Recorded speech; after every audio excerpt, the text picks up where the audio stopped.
Hey, beautiful people.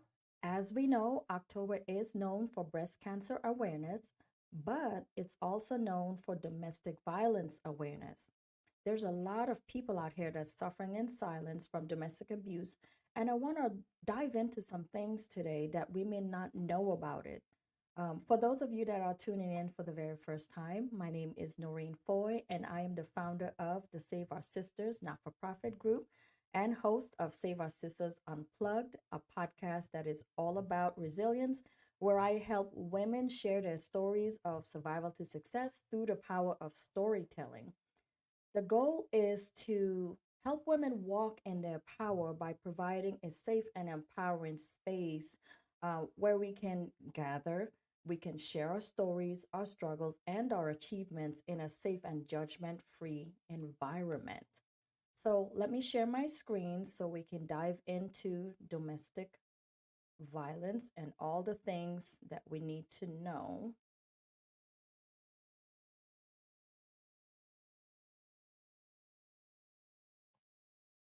Okay, so the purpose of this is to basically shed light on the silent epidemic of domestic violence and really encourage education, awareness, and action.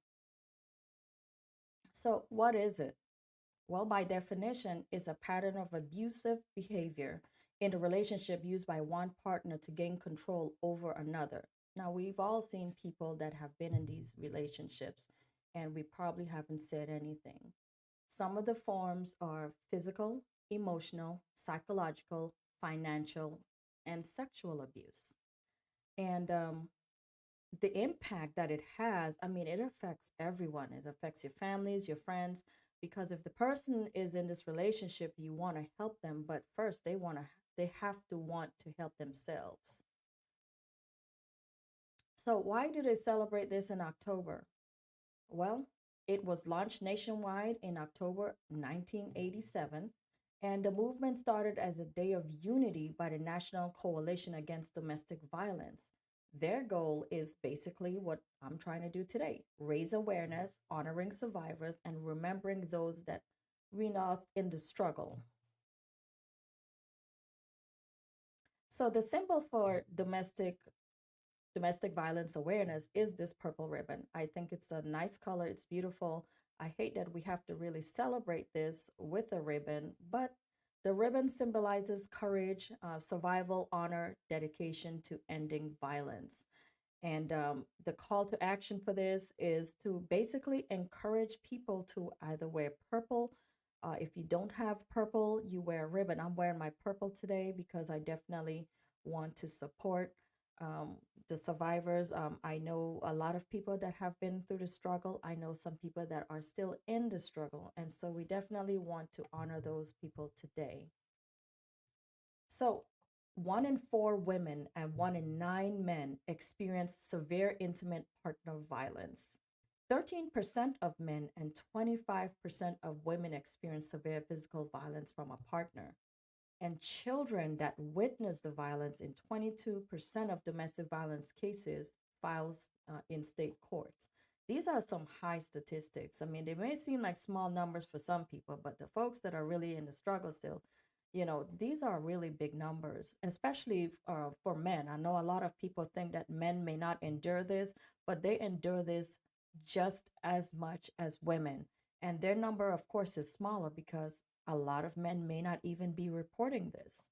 40% of children who are abused live in households where domestic violence occurs. These are very serious statistics, and this is why we want to share this to make people more aware of what is really going on. So, let's talk about red flags. We always talk about red flags in relationships, but what we really need to go into is red flags of domestic violence. Okay. So, controlling behavior, you know, there's a lot of people that they don't know that what their partner is doing is controlling behavior. If they want you to come home at a certain time, or if you miss that time, they're like, well, where have you been? What have you been doing? Who have you been talking with? They want to keep track of you. That is very controlling behavior. And then if you talk to other people, Well, who's that? What are you talking about? Where do you know this person from? All this jealousy that they have. And then, of course, you have those people that like to isolate you, right? They want to keep you from your friends. They may manipulate you and say, oh, those friends are jealous of you anyway. I heard them talking about you or your family. You're better than all of them. All these things that they tell you to keep you in your head so that they can isolate you so they can do what they want. Emotional manipulation, which gaslighting, okay? I mean, I don't even need to really go into that. The constant criticism, gaslighting, all these things that they're telling you to groom you into the person that they want to abuse. Of course, physical abuse is just really, that one's obvious: hitting, shoving, pushing, slapping, anything that's going to harm you physically. And then we have financial control. There's some folks that, they, when the paycheck comes in, they take all your money, or they give you just this small portion of your money, and then they control the rest of it, right? They don't let you have money, your own money for yourself. And then, of course, you have threats, intimidation, and guilt tripping. You really, all these signs are red flags. So if you're like just starting out dating a person and you see any of this behavior, I would strongly suggest you reevaluate this relationship, you know, and if you have all this going on in one relationship, run. I would definitely encourage you to run. So, I heard about Darvo the other day, and I thought this was so interesting because I didn't really know what it was, but when I looked it up, I was like, oh wow. So Darvo is deny, attack, and reverse victim and offender. And it's a manipulating strategy that's used by abusers to deflect blame and guilt. They're basically not taking any accountability for their actions. You ever been like in a relationship with someone where you try to bring something to them? Like, let's say you want to tell them, hey, I don't like how you're doing this. And then they bring up something, well, I don't like how you did this last Tuesday. Well, why didn't they bring it up last Tuesday? So to deflect what you're telling them and focus on something that you did that they didn't even care about last Tuesday, so that now they don't want to take accountability for what you're saying. And then now you have two problems, right? You still have your unresolved issue that you were bringing them to the first place. And now you have a new issue of what they thought you were not doing last Tuesday. So annoying. So we have to recognize the patterns, right? The abuser denies the abuse. When they attack the credibility of the victim, right? Reverse victim and offender, they play the victim, making the survivor appear as the offender, right? In my example, I bring something to them. They just deny that it's even, I mean, just dismiss it. And then they reverse victim, well, you did this to me last Tuesday. Well, we were not discussing last Tuesday. It happened last Tuesday and you didn't, it wasn't enough for you to care about, but now you're pulling things out of the air just so we don't have to discuss what I want to discuss. Ugh, so annoying. So, how do we combat this? Well, trust your narrative, seek validation from your support systems and avoid engagement. I mean, whether you have to separate yourself, step away, do what you need to do to make sure that you're protected. Don't stress over it. If you have to push a pin in it and walk away, I would rather you do that. So, why do abused women stay in abusive relationships? Here are 10 reasons why. The first one, she feels emotionally trapped. He might have already, you know, brainwashed her into thinking that she can't leave. The second one, she has nowhere to live. She has nowhere to go, no one to turn to. Number three, she doesn't want to break up her family. And a lot of women, we may not agree with why they're staying, but if you're, let's say, if you're a homemaker and you have children, and this guy's the breadwinner, he may brainwash you into thinking, well, if you leave, they're going to take, where you're going to go, who's going to help take the children. Or he could say, well, if you leave, I'm going to file for full custody, right? Because you have no job. All the bills are in his name. Where are you going to go? How are you going to support the children? How are you going to support a full on family? So now she feels trapped and stays. Number four, she believes he'll change. She stays prayed up. She's like, I know he does these things, but I know he's changed. I'm praying that he changes. Listen, people can't change unless they want to change. They have to be fully invested on their own if they want to change or not. Number five, this is a big one. She fears her abuser. Some people are abused to the point that they don't even want to leave. They are so afraid of leaving. I watched a movie. Um, I don't think it was Diary of a Mad Black. Was it Diary of a Mad Black Woman? Yes, it was Diary of a Mad Black Woman, where the young girl was being abused by her husband. She didn't tell her family or anything. But when Medea told her about them hot grits on that stove, then she got all the strength. So when he came in looking for her on the wedding day, no less, he was talking to her crazy, and them hot grits was her response. And so she found her freedom that way, and she found she got the strength to tell her family. And that was amazing. But for a long time, she feared, you know. Number six, she had support of her family. But a lot of women don't have that. They're already isolated, right? Number seven, she believes she provokes it. This is all this conditioning and brainwashing that's going on. He's making her think that this is all her fault. See what you made me do? If you didn't do this, then I wouldn't have hit you, right? Number eight, she may not realize it's abuse. Again, there are some people that think, if it's not cheating or beating, it's not abuse. But we already saw there's emotional abuse, right? There's psychological abuse, there's financial abuse. So it's not physical, but it still counts. Number nine, she's afraid to leave because of lack of money. And it goes back to the guy being the breadwinner, right? She doesn't have any money of her own. He makes all the money and he controls it. So she doesn't feel that she can turn to anyone. She doesn't feel like there's anything that she can do. And so now she's stuck. Number 10, all too common. They're still in love with this person. And you know what? This I feel is very tough. It's very tough because all the other ones, right?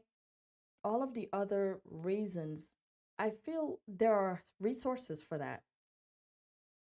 But when somebody's in love, baby, you can't talk them out of nothing. You can't talk them into it. You can't talk them out of it. We cannot help these people until they want to be helped. And you have to let them know, baby, love doesn't hurt. Love does not hurt. You may love him, but he doesn't love you. And this is all about this deconditioning that we have to do.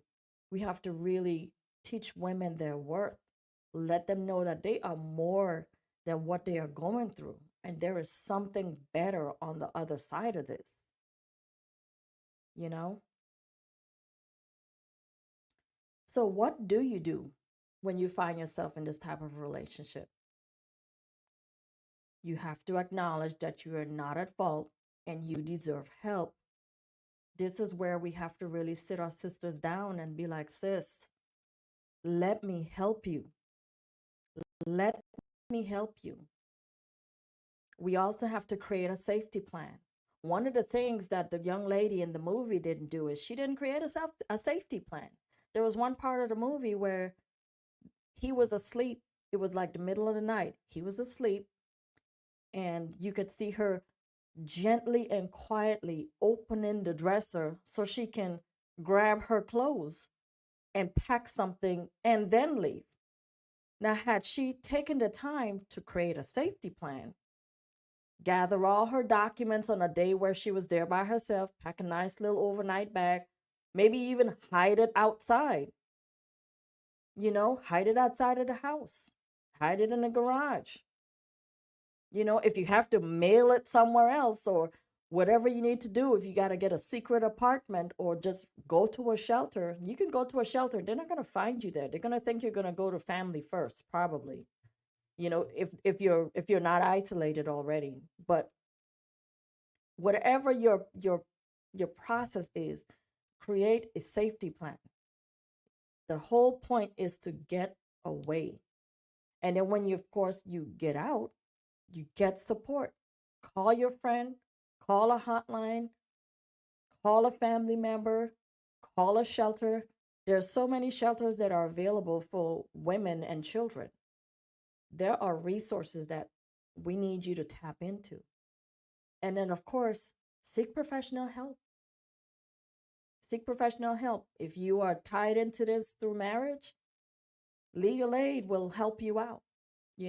Just get in there, get a counselor, try and get some kind of assistance. Get someone of authority to help you through this. There are people and there are community things that you could go to there. But you know what? Even people that you trust at work or people that you feel that you can, if it's just one person, if it's just one person, you can get out of this relationship safely.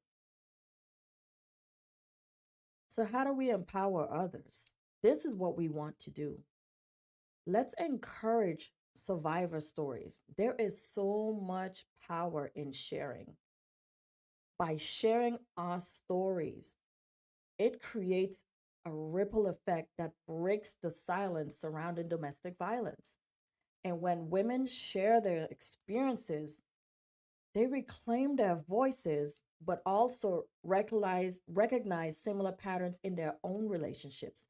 So a woman that's hearing another woman's story, they could have been friends for years and didn't even know either of them was going through that until she shares, right?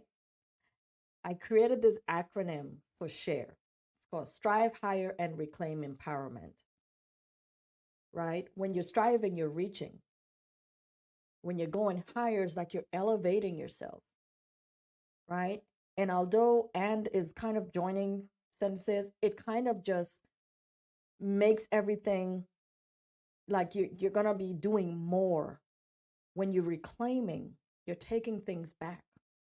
And when you're empowering as empowerment, you're setting yourself up, you're building yourself back up, and you're making other women understand that it's okay.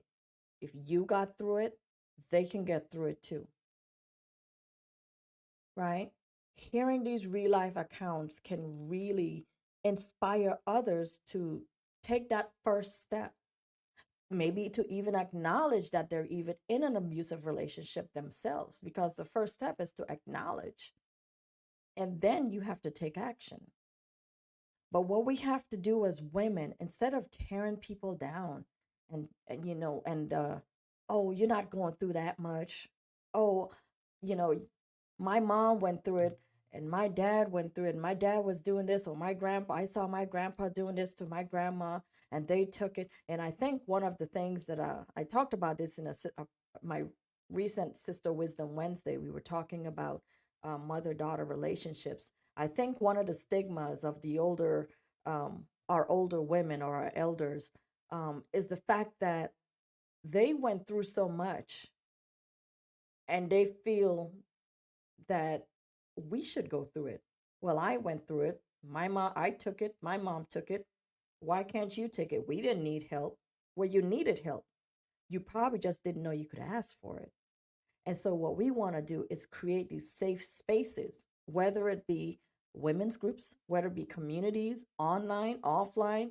We need to create these safe spaces where women can be heard, they can be validated, and we can provide some support and resources if they need it.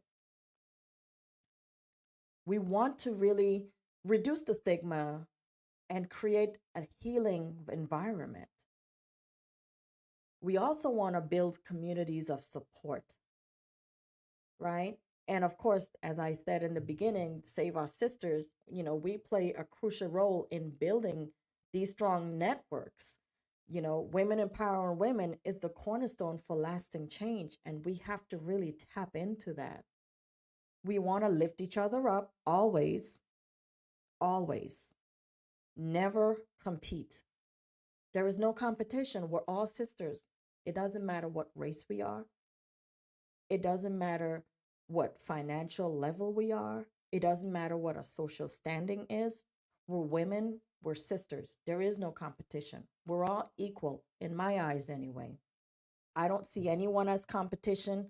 I don't feel that anyone should see me as competition because as much as I put my heels on one leg at a time, you do the same. If you cut me, I bleed red. We're all the same. We go through different things. We have had different upbringings. There's a lot of learned behavior that happens. Our situations may not be exactly identical, but we have to lift each other up and we have to create these sustained support systems between us all. It's not just about getting you through the night. It's about improving your quality of life, right? Getting a reliable network of support, right? Building a long lasting stage for you. We want you to be okay for the long haul, not just for tonight. We don't want you to just escape for tonight. We want you to escape for tonight, hunker down somewhere, create a plan for yourself, and if you have children, for your family. And then we want you to find housing. We want you to get the counseling. We want you to do all the things. So we have to create these sustained support systems so that people know that there is somebody there and there is a world without domestic abuse. You don't have to be in that relationship. We also have to advocate.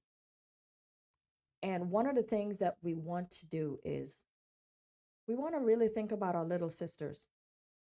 We want to think about how they're going to be impacted by all of this, especially if we stay. Let's say we stay in this relationship. We're getting beat left and right, day and night. These kids are going to sleep by the sounds of your screams. Is that what you want for them? You want them to hear you screaming at night? You want them to live in anxiety and fear? Because that's what's going to happen if you stay in these relationships, right? So we want to always advocate for things. Become a change, you know, a person for change. It's not just about personal healing, it's about being a voice for others. And like I said before, when you share your story, you share your voice, you become the voice for the voiceless. You encourage them to have a voice. And that's what we really want to do, right? Whether it's at work, social media, legal reform, we want to protect the victims. And just because the children may not be abused, they're in abusive environments. And this is where learned behavior happens. For young girls, well, I saw my mom getting beat, so I guess that was okay for me to get beat. Or for boys, Well, you know what? I saw my dad hit my mom and she stayed. So if I hit my girlfriend, she should stay. We have to really be careful of the rhetoric that we use when we're talking to our kids. And we have to be very careful of the behaviors. Those are like the unspoken things, right? Our body language, the things that we're accepting. When you accept that people are going to treat you a certain way and you don't teach them how to treat you with respect, kindness, empathy, all the things, then you're grooming your children to really think this bad behavior is acceptable. And we have to be so mindful of that, right? So become an advocate for change. Let's start there. Education and prevention. It's it's about preventing future cases. We want to stop the violence, right? We want to educate ourselves and others for the signs of abuse. And this is what I'm trying to do with sharing this with you today. We want to intervene earlier. This young lady looks like she's about 8 or 9 years old. This is the prime age. They understand right from wrong at this age. You tell them no, they understand no. We when they're younger, we teach them about good touches and bad touches, right? We need to let them know if they are in control of their bodies. And if somebody does something that they did not give them permission to do, they have the right to tell. They have the right to tell. And so we want to empower our young ladies and our young men to know that they have a right to tell what has happened to them. Don't keep it in. We want to break those generational curses and those generational cycles. We want to get into these grassroots movements. Encourage participate in these initiatives because they often provide the most direct support to victims, right? This can include volunteering at shelters, organizing fundraising events, or joining these advocacy groups that works to change the narrative around domestic violence and shift societal attitudes. We really want to shift societal attitudes. There's a lot of stigma around when men do things wrong. Oh, boys will be boys, right? Well, sometimes even in that same movie, I had to do what I had to do so that we could be comfortable, right? You're going to take these things, but you're not making yourselves safe. You're not being safe, and you're not keeping your children safe. And one of these days, your child is going to grow up with all this trauma, and they're going to call you to the carpet. And what are you going to say to them? What are you going to say? What can you say? The most you could do is say, I'm sorry. You can share your story, you can share your mindset, but at the end of the day, they have a choice if they even want to believe you or not. They may just feel like you put them in danger, and because you made that wrong choice, they're this way forever. They're forever traumatized. What can you do about that? Hopefully counseling would work if they allow you to come into the counseling session. So we have to be so careful.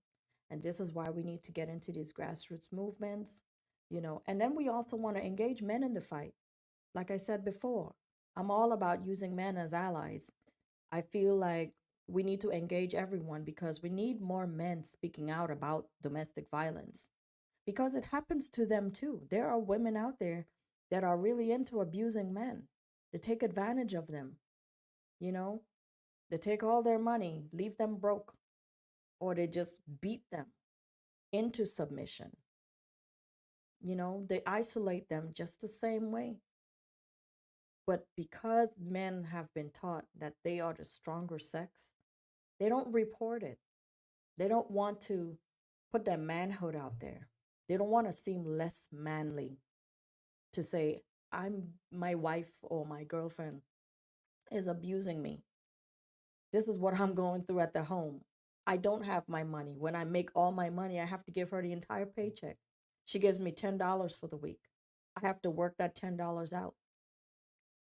There are a lot of men out there that are really struggling. So we want to engage them in the fight, you know. Um, Changing those societal norms that enable abuse requires engaging all genders in the conversation and educating men on healthy relationships and respect. And you know what? Sometimes these men get the other side of the coin. Maybe they saw that abuse was okay. Maybe their mothers was the abuser and they saw that. And so now they were groomed at a younger age for it. And so when some woman comes along, they don't identify them as, well, they didn't recognize their red flags. They didn't recognize their controlling behavior. They didn't recognize their jealousy. They didn't recognize any of the red flags that they should have.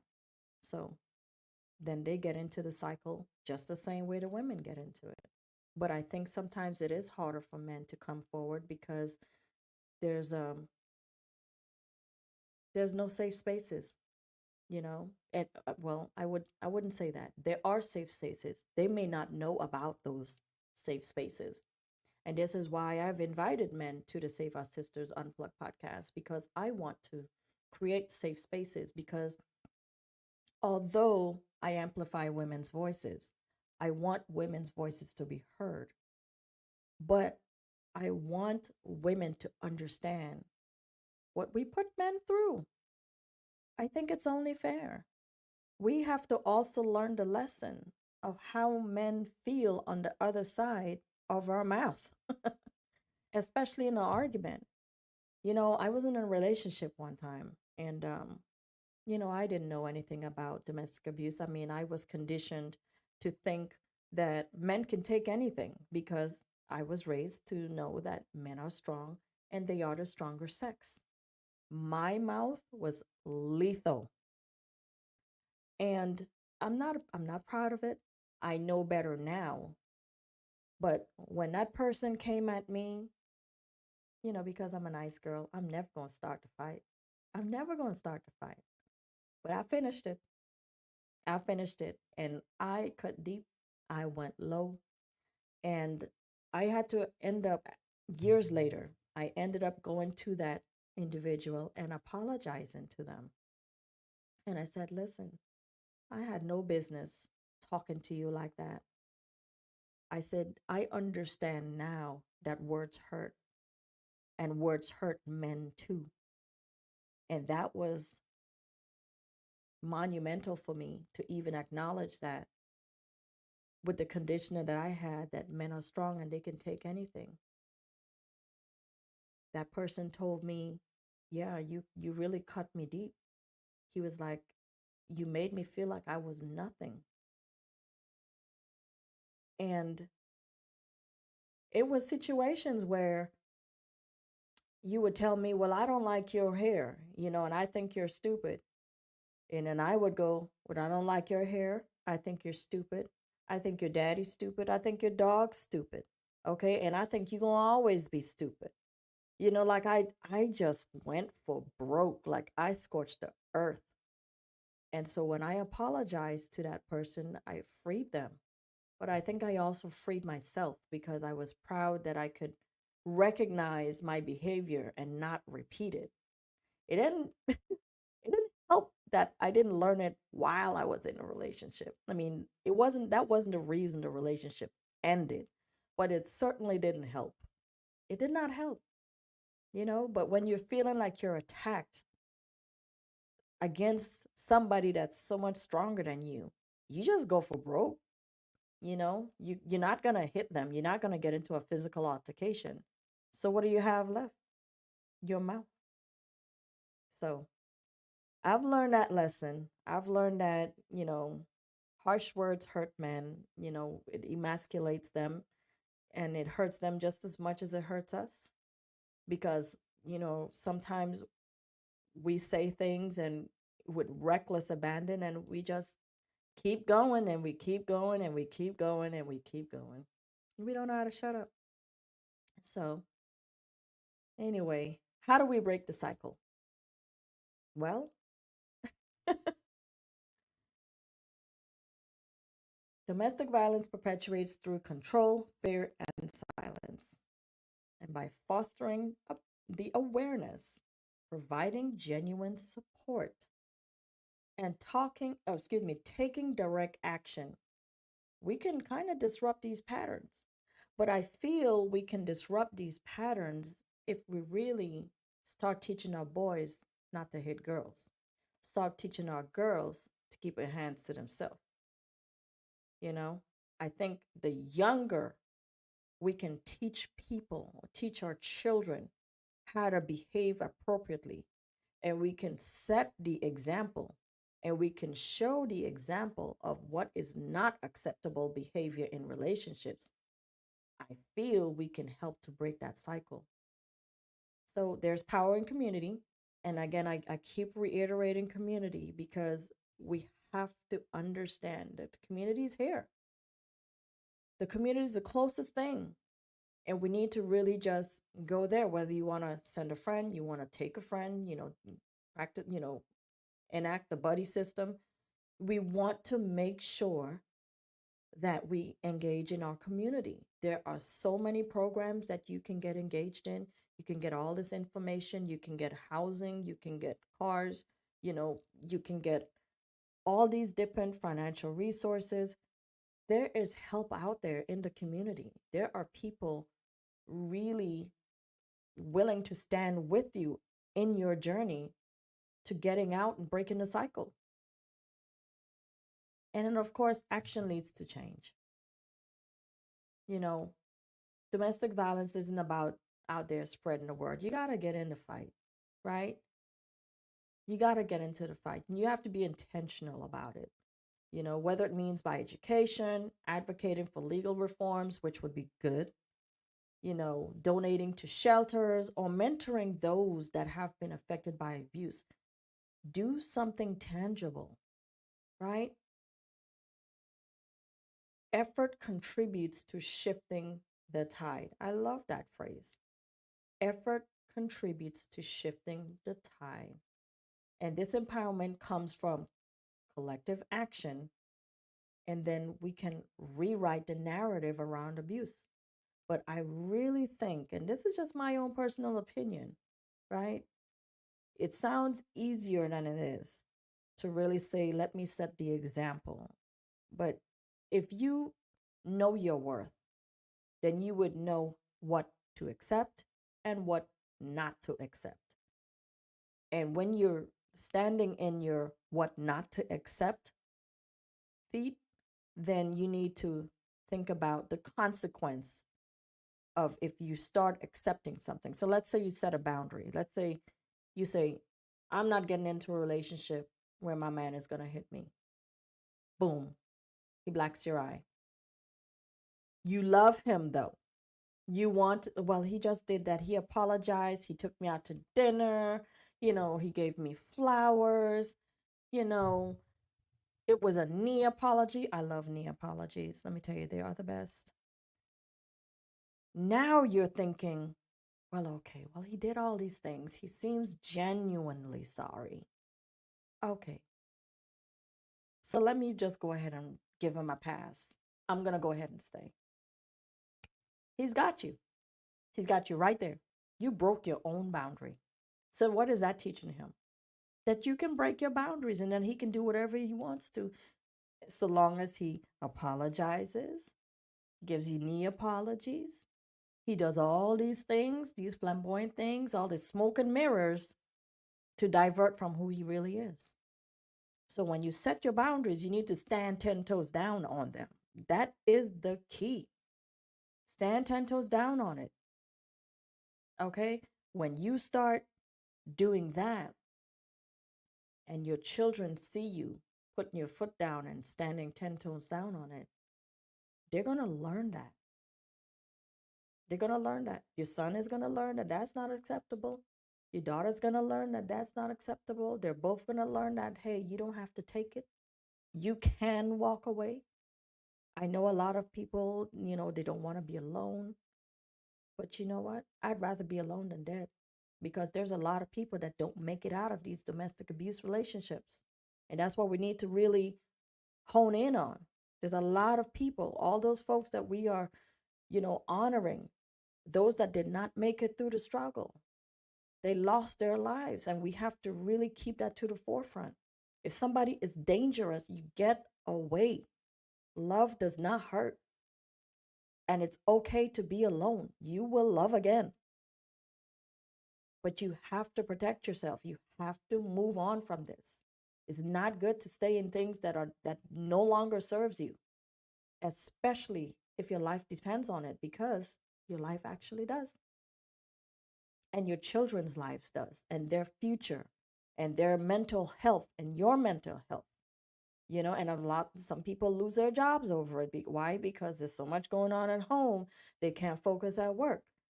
And with these cycles of behaviors, maybe the person is like, well, you're always at work, even though you need to work. Well, you're always at work, you're not giving me the attention. So now they feel like, okay, well, I need to quit my job so I can be there for this person.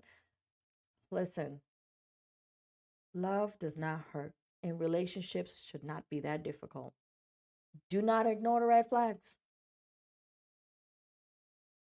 Put your Keep your boundaries set. Keep that line in the sand drawn. Do not teach people how to treat you poorly.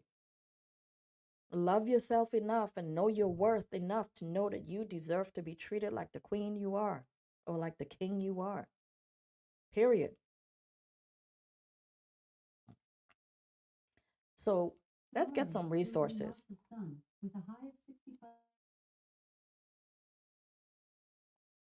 So, of course, we have the National Domestic Violence Hotline. You can definitely call there. They have a lot of resources on their hotline, their website. Then there's the National Network to End Domestic Violence. They have resources on there as well. Safe Horizons. And then, of course, in my local area of Pure, Illinois, there's a Center for Prevention of Abuse. We have done we have done some collaborations with them at our luncheon last year. We actually took up a collection of clothing and different items that they needed. They gave us a list of things that they need for the shelter, and we donated it to them. You can donate at any time. You can also go to them at any time. They're open 24 hours. So if you are located in the Peoria, Illinois area, these resources are available to you. I know someone that they actually gave them a car. Somebody donated a car. This person had a child and they'd have no transportation to get them to and from work or even to the sitter. And someone donated a car and this person was eligible for it. They provide housing, they provide counseling for women and men. They have fundraisers to help raise money so that they can stay afloat. I mean, they have everything. I have working with them, they are amazing people. They are very empathetic, and they're very easy to work with, very easy to get your intake done. If you are in the Illinois area, I would suggest you give them a call if you're in a situation. Now, I want to point out the signal on the right, and a lot of people don't know this. I saw a TikTok video the other day where the girl was in a restaurant with an older guy and she was doing this symbol. This is the symbol for help if you're in a domestic abuse situation where you cannot speak. So, you put your hand up just like they did there, and then you bring it down. So if you do this, it's it's subtle enough that it looks like you're waving at someone. But if you do it, it's the signal for help. Okay? And hopefully, whether you're in a restaurant or you're out somewhere, you're in a mall, even if you're on a plane, they are trained to notice those things because, as you know, trafficking is a $1 billion business. And so there's a lot of people that are being trafficked all over the world. So if you do this, someone's going to know that you need help. So teach that to your younger boys and girls. Let everybody know. Teach this to your friends. If you see somebody, if you're out and you see somebody doing that, get them some help. Call 911. Okay. Now, we also have resources for male survivors as well. We want you guys to know that you're also not alone, right? We know that you're going through stuff, and we know that you are more silent than women. Okay.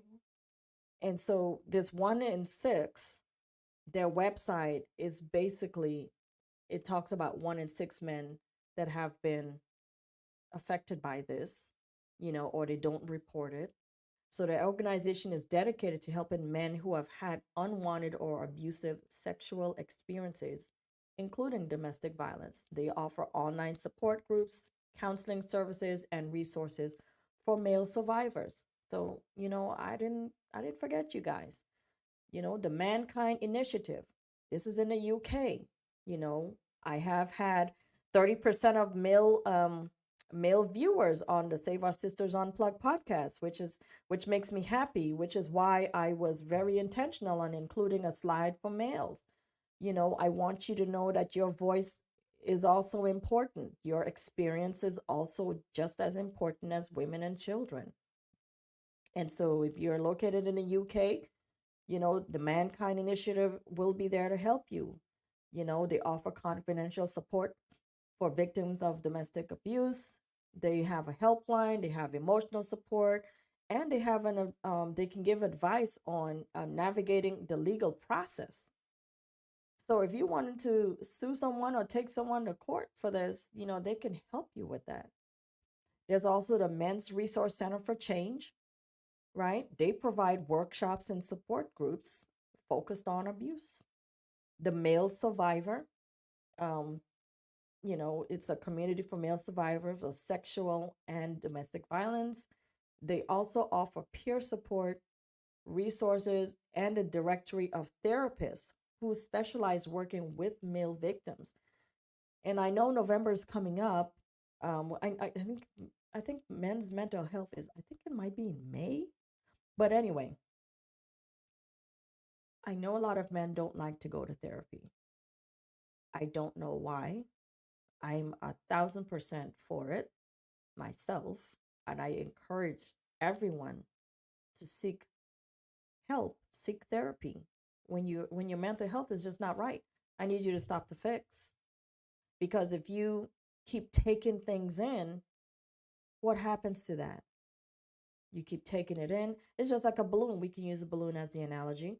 If you keep putting air in the balloon and then you put too much air in it, what's going to happen? It's going to pop. And when a balloon pops, that is your life. That is your emotions. It could pop off on the wrong person.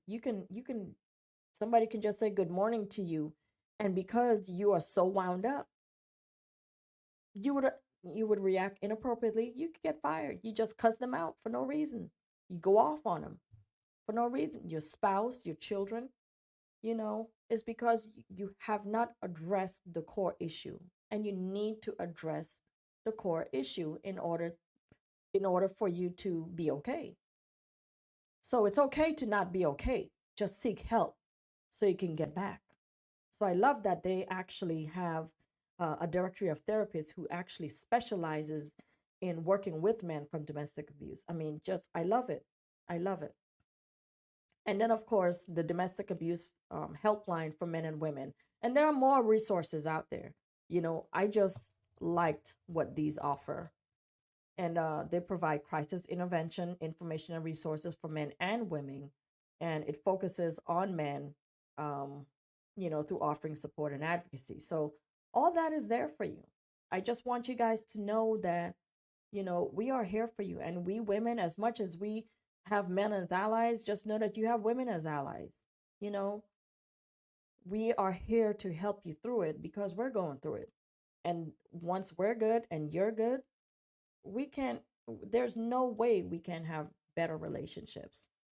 And there's no way that we can't provide better homes for our children, better surroundings, break all this, you know, cycles of abuse, generational curses. generational, you know, anger, generational hurt. We want to make sure that we don't keep bringing that into our lives. We want to live happy, productive lives, and we want to live free of abuse. And so we definitely need to get the help that we need so that we're okay. We're okay. There are spaces for everyone. So, again, I always reiterate sharing your story. Okay. And again, this is what we do on the Save Our Sisters Unplugged podcast. I encourage you to share your story. Your story can unlock someone else's prison, right? Use the power of your voice because your voice is powerful and you have to know that. Okay? You become just a hope for someone else. You give them hope. When you share yours, you're like, man, they went through this and now they're the millionaire. And so this is how folks share their stories on the podcast. They talk about their struggle, you right? Where it all started, how they got out of it, and where they are today, and how they're also giving back to those that were in their shoes, not just with their voice, but with their actions. And we share a lot of stories on that podcast, right? We share, oh my God, we talk about domestic abuse, of course, sexual abuse. We talk about abortion. We talk about trafficking. We talk about motherhood stories. We talk about fatherhood stories. We talk about, abuse within the marriage. We talk about relationships in general, right? But we also, in our Sister Wisdom Wednesdays, we also talk about just different things that makes a difference. For instance, you know, what happens with when women use children as pawns so that they can't see their father? They done got a new boo. Mom's upset about it, so she withholds the child. We talk about things like that because that stuff is important, right? We have to encourage our males to tell their stories. And so, of course, you can listen to those stories on our podcast by going to our website, saveoursisters.net. The podcast is on Spotify. It's, all the things, Google, Apple, Spotify, Anchor, Stitcher, all the things, all the things. It's important for us to really share stories because we want people to be survivors of this. We want you to be a survivor. We want you to come out on the other side, right? So we want you to be able to create these spaces for other people as much as you want someone to create a space for you. Create spaces for other people.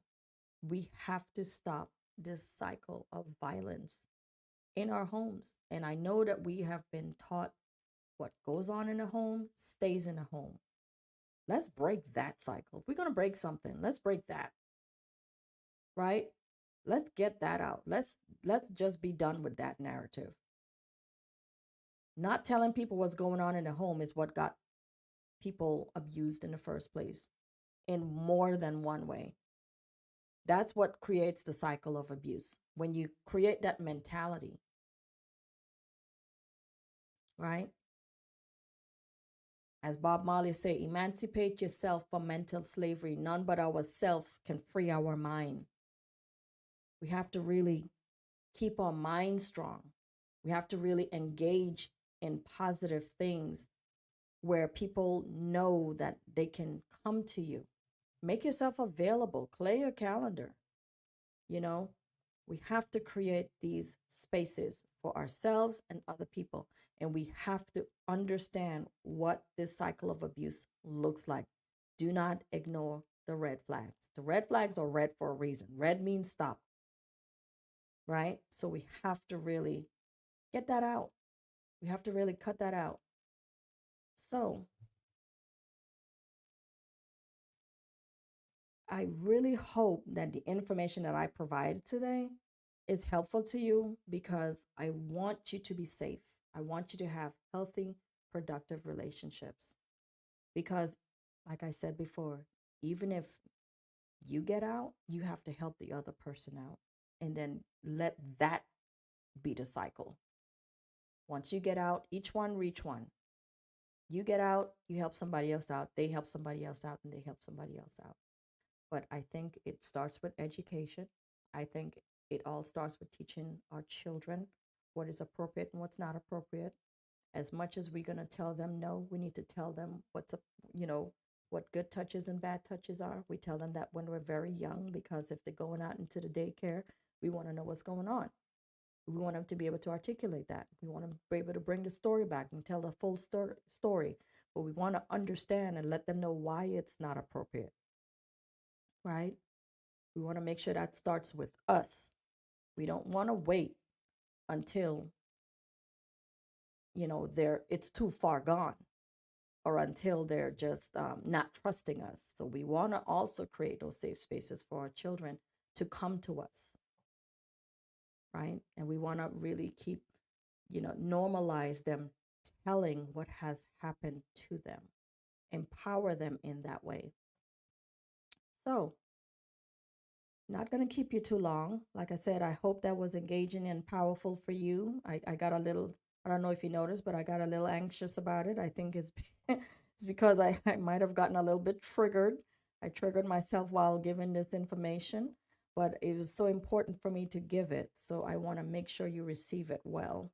And I would hope that you would share it with other people, especially your children, especially your spouses. Know how to identify it. If you are in one of these types of relationships, please seek help. Seek help. So, what's up next for Save Our Sisters? Well, we are going to be belly dancing. So, this is our next event, and I am excited about it because it's been a rough year for me. It's been a rough year for me. So I have been underground for a little bit. I have done a couple of lives. I've done some Sister Wisdom Wednesdays, but I hadn't really been out in the community. I lost my mother this year. I lost her the day after Mother's Day, and I will forever be changed. I will never be the same again. And I wanted to just do something fun. And I want you to come and hang out with us, and come do a fun thing with us. It's going to be really amazing. It's going to be November 16th from 5 to 7 p.m. Silk Road Studios. It's $20. You're going to be able to, borrow a hip wrap if you don't bring your own, you know, um, wear workout clothes, something fitted. Hey, if you want to wear your if you want to wear your belly dancing costume, yay, do you, you know? We just want to have a fun night out, maybe there might be drinks afterwards. So seating is space is limited, so make sure once I've posted everything, make sure you secure your spot early, and once you've secured your spot, then you will get the direct address and directions to the studio. It is in a private place, and so that's why the address is not on the flyer. And so we really just want to just have a good time, and let's see if your hips lie. Hey, Shakira been out here trying to teach us, this whole time. So, just come on out and have a good time with Save Our Sisters and Silk Road Studios, and just let your hair down just a little bit. I think it's going to be a fun time. Um, and so I'm going to go ahead and close, because I got dinner cooking. I want to go ahead and get back to that.